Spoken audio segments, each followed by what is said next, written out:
Decision लिया कि वो अब डायरेक्शन नहीं करेंगे, तो उस बारे में, उस दौर के बारे में हमें कुछ बताइए। कागज़ के फूल, कागज़ के फूल, when कागज़ के फूल was made, I was studio in charge, and I am the person who imported the CinemaScope lens from 20th Century Fox from USA. तो as a studio manager and studio incharge मैं खास तो बता नहीं सकता हूँ, लेकिन इतना पता है कि whoever used to see the film in rushes, they used to say this is one of the best films of Gurudutt. People used to say इनके पास इतने कबर्ड भर के पैसे होंगे कि इनको गिनने भी प्रॉब्लम होगा, all this kind of talk, and then an utter failure was a big disappointment to him. ऐसा भी था कि उस दौर में काफ़ी लोग उनसे जेलस रहा करते थे गुरुदत्त जी से, उस दौर पे। जेलसी तो अभी भी है ना। Jealousy is one, see anybody is, Guru Dutt ji won lot of awards. तभी हमारा बिना का गीत माला चलता था, उसमें हमारे गाने लगातार नंबर 1 में जाते थे। उसमें जेलसी थी कि भाई ये उतरता ही नहीं, ये पैसे खिलाता है, ये वो, all that kind of. But really it was the songs which used to get popular were very catchy and touching. उसकी वजह से वो उनके फिल्म में, आप कोई भी फिल्म के गाने निकाल के देखिए, it has terrific tune and it was very well sung also. एक चीज़ मैं बताता हूँ, about one incident of चौदहवीं का चांद। चौदहवीं का चांद में एक गाना है, चौदहवीं का चांद हो, रफ़ी साहब का। गुरुदेव जी wanted to record this song by Rafi साहब. He wanted him to come to his house, do the rehearsal and record next day. उन those days क्या होता था, people used to come and do rehearsals at home. आजकल तो studio में ही होता है सब कुछ। तो रवि को बुलाया, म्यूज़िक डायरेक्टर रवि थे चौदहवीं का चांद के, एंड सादिक साहब। तो he told me, you go to Rafi साहब and bring him. I have told him that he has to come and sing. तो मैं उनके Bandra, he was staying at Bandra, जब मैं घर गया तो उनकी मिसेस ने कहा वो तो फिल्म सेंटर गए। तो गुरुदेव जी के साथ टाइम लिया था, तो उन्होंने बताया नहीं, आप तो फिल्म सेंटर में जाइए। तो सिंस बांद्रा और Pali Hill was very close, I came back, I said he is not there. तो he called up Film Centre, and वहाँ पे उनके असिस्टेंट रिकॉर्डिस्ट ने कहा कि भाई he is in the cabin, we can't disturb, take चल रहा है। तो he got angry, he said you go to him just now in the car and bring him, he had given me appointment. So when I go to film centre, I find that its song is still not completed.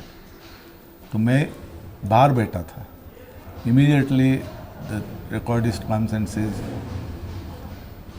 साहब ने बुलाया, रफ़ी साहब ने बुलाया, अंदर आ जाओ। I went inside. सो वो cabin से मेरे को कहते हैं आता हूँ। He remembered moment he came to know somebody has come from, and when he came out from the cabin, he said, I am very sorry, मुझे ये गाने लास्ट मोमेंट को ये गाना करना था, क्योंकि ये साउथ की फिल्म है and they are going back to Madras, तो इसके लिए मुझे गाना करना है। And it's okay, Gurudev ji is waiting for you, आप चलिए मेरे साथ।